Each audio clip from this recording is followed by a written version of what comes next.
All right. Ian, we have a Patreon. We do. Go to patreon.com/CU podcast. And what do you get there? Oh, For your nuggets. you get the full podcast, full video podcast. Well, yes, as we ramble and stumble through our transitions. I do a monthly hangout, which we'll be rescheduling for this week because I was in too much pain to do it on Sunday. I do some writing. Got to do one this week. Wrote about pizza snacks last week. I've been enjoying your pandemic writing. Yeah, thank you. I appreciate it. Excited. My friend Tom sent us some shelf-stable pizza, so I'm excited to try that. Did you receive it? Yeah. Did you bring any for me? No. I didn't bring you any shelf-stable pizza. So it'll be interesting to try that, see if that can make the list of great pizza snacks and MRE. And we do a poll. Yes, we do. What do we got? In third place, it is patreon.com/CU podcast, Ian. In third place, does Resident Evil 4 need a remake? 23%. We might pull an audible on that later. We'll see. In second place, wow, we kind of covered that. Nintendo allowing Japanese gamers to customize their Joy-Con colors, 32%. Well, to our credit, the firmware thing came out as well, so we bundled it. It was a bundle topic. Yeah. There. And in first place, hallelujah, will we ever see another major console that is not Nintendo/Sony/Microsoft? 45%. Ian, what do you think? Will we ever see another major console not from the big three? No, I don't think we will. There was once a point in time, maybe. I just feel like the market holds about 3 modern consoles. 3 consoles, major consoles. And I feel like the only way that we would see another major player enter the game from another company would be if one of the big 3 right now, Microsoft, Nintendo, or Sony, were to falter or leave the market. And someone would just come in and replace them. So someone would come in and replace them. You'd still have, yeah, exactly. The way I look at it, you've got your Sony and your Microsoft are your 2 flavors of this. Basically it's the same TGIFs versus Chili's. Right, exactly. Fucking Bennigan's versus TGIF. That's probably the better analogy. But there's a chain restaurants that have 90% the same food to eat. Right, exactly. They're the big ones. They're the systems that, at least as of right now and fairly recently, have always had the most power. That's where you're going to see your big AAA games. And then Nintendo. Well, they have their exclusives. Yeah, they do. They're exclusives too. But that's like, I can get my Oreo Madness at TGI Fridays. They don't have that at Bennigan's. But you know what Bennigan's has? They have the cheese wheel burger. So, it's like, how do I want to die? Dessert or main course? But all of them are going to have French fries, mott sticks. They're all going to have your nachos. So you get the same experience. Now I'm hungry, damn it. And then Nintendo kind of exists on its own. They have all of their first-party titles. So if... Well, Nintendo is interesting because I can't think of another industry where you have one company is so old and it's been around forever, and it sort of worked its way through time, going with ebbs and flows, and now it's solidified for the last 40 years that we are now a video game company. But they were a toy company, entertainment company for forever. If Nintendo disappeared, they would just disappear. We're not going to immediately get another, video game company that's putting out Nintendo stuff. would have to be bought out by, Disney would probably buy them out. Right. Someone would buy out. That would be it. But if Nintendo. they just disappeared, you're not going to magically have another developer of that caliber. No. So it would literally come back with someone else running it. That said, if Microsoft were to leave, there is the possibility that like someone or Sony left, someone would come in and go, hey, this is a big thing. There's always going to be room for one competitor in a big thing. We can do this better than them. Sure, unless they saw the writing was on the wall. Right. Well, and that's where I'm going. The problem now is that further compounds the problem is now if Microsoft or Sony stopped doing it, I don't necessarily think that you would have someone else jump in, because I think, as we've talked about before, I think consoles are trying to find a way to end, but they can't. Well, Microsoft's basically announcing it. Yeah. Microsoft probably wants to get into a position where they don't have to gamble so much on developing new consoles every few years and upgrading. There's a lot of risk with all that hardware manufacturing. when the computer can run the same games, it just, like I always said, sell the software on the computer. Right. It's safer to do that. It just is. And yeah, you're gonna have some people that always want a console, but Microsoft's already basically said we don't care. They basically have said that. Yeah. We don't care how you play our games as long as you play our games. Yeah, play our games. What you play them on is unimportant to us. Sure. And Nintendo now has also, though, the reason why they've carved out their niche as the handheld sort of company as well since the Game Boy for the past 30 years. So they've had the secondary attack of, yes, we have all our first party titles, we have our unique controller schemes, and we do the weird thing, but we're also the handhelds company as well. You can make the argument going back to the Game & Watch.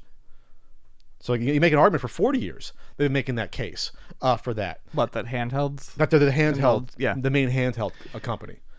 So they have that advantage as well. I think it's interesting when you brought out the market numbers. Now there's more probably console gamers than ever, and you said it can support 3. I was trying to think at what point in time was the most amount of consoles? Was it either the video game crash 82 or 83 when there was like 5? Or even maybe 6 potentially major ones, or was it like the mid 90s when you had, if you count CDI, 3DO, Jaguar, Saturn, Genesis was still being supported, Super Nintendo, N64 was just coming out. You had like 7 major ones. If you want to count Neo Geo was being supported still. Yeah, and it's absolutely no wonder. Am I missing any? The major ones, about 8 that were being supported still. Like we'll say 95, 96. Yeah, I'd say that's probably about all. I think not even counting Virtual Boy. That you can count those. That was a major release. Virtual Boy, but Game that was Boy. dead by within a year. Not even counting handheld. That's like 8. Right. That was probably the most, right? That mid 90s. Yeah. I'm not even counting 32X. That's its own platform. But even then, Sega CD. that seemed crazy. That was like 10. You can count Sega CD. That was its own thing. Especially because Nintendo and Sega at that point in time were kind of like how Sony and Microsoft are now, in that they were both offering similar things. Not so much as Microsoft and Sony are now, but Nintendo hadn't kind of become its own thing yet, I guess is what I'm trying to say. It was brought closer together with the Super Nintendo because the Right. Genesis got the third-party support that the Master System didn't here. But I want to say you had 10 platforms supported in the mid 90s. As far as the and PlayStation. I don't know a lot about the original Xbox and how it came to be. I know it's a fairly interesting story, some of the stuff I read, but I honestly think one of the main reasons that system was released and managed to be successful was because Nintendo had faltered the prior generation with the N64. Sure. And so that goes back to what I was saying initially. Someone would have to leave or have their share of the market be diminished in such a way to make them seem like a different company or that there's a spot for it. Yeah, Nintendo, though, is so special in that they have such a wide array now of first-party properties that you can make the case. Plus, they have so much money in the bank from that we always talk about. They'll be here for another 100 years. Sure. They have way too much money to operate. They're profitable. They're smart. They don't take huge risks. Their hardware doesn't cost that much compared to the competitors to put out. But you can make the case that even if they retracted to only first-party games, they'd be able to survive. At this point, yes. For the end of time, they could survive. At this point, I believe that they have almost case. all the major genres covered.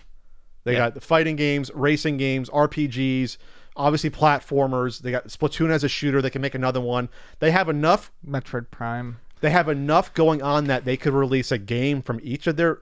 They ignored some like F-Zero and Star Fox has to come back, so that they could come out with a game every year, one of their major IPs, and keep it going, and just or 2 or 3 year from the major IPs, Kirby games, and they could just every 7 years cycle out and do it again. Just upon probably 30 other IPs, they could do that. Yeah. So they're set. I'm not, and you couldn't do that potentially with. I'm trying to think if Sony can get away with, if they do Uncharted and they do God of War. No, they absolutely couldn't. There's not enough. No, there's not nearly enough. And that's. I mean, I like Sony's systems. I've liked Microsoft systems. I like Nintendo systems, but no other company could even Nintendo would struggle if their system was only first-party releases, but they could do it. They could get away with it. They could get away with it. Sony and Microsoft don't have enough first-party titles. Microsoft may, get there. They did just buy a bunch of developers, indie studios, but I would have to actually look at it, and they have to be all exclusive though too. I feel like Sony's made its entire. Sony truly made their business on being able to successfully court third-party developers, not so much on their own software. So always remember, a console sells on the software, not the controllers. Right, it's the software. What's the killer app? So the latest attempt before the current Intellivision console was the Ouya, the most famous one. And going back to the Ouya, that was, that was 2000, was it 13 to 15? It lasted 2 years of support before it got bought out and it was dropped. The Ouya was considered, I guess, a successful launch, and that had, I couldn't find the data of how many sold after it was at retail. I'm guessing not many sold at retail, but it had 63,000 backers. Okay. Yeah, and what I was reading said that it was like 58,000 actual console units moved at launch, or that was what they said sold around launch time. And I'll assume they sold some at retail, but I can't picture this as selling at retail. A product like this, most of the people know about it through the Kickstarter and through the media, games media. So, but I'll even say maybe they sold 75,000 of these. Sure. Being generous. Even if you're really generous and say 100,000, it's still a failure. It's still a failure because it's only supported for 2 years. And reading up, the highest selling game on this console only did 7,000 units. Yeah. That is horrific. Yeah. It's crazy. That's bad. Obviously, you need a console to have a support of third-party developers, but if they're only going to be selling 7,000 copies, they might as well not even make the game at that point. Yep. Most of the time you're not going to break even if it's a worthwhile endeavor. And again, that was a console that cost $100 only, the Ouya, and it couldn't find support after 2 years.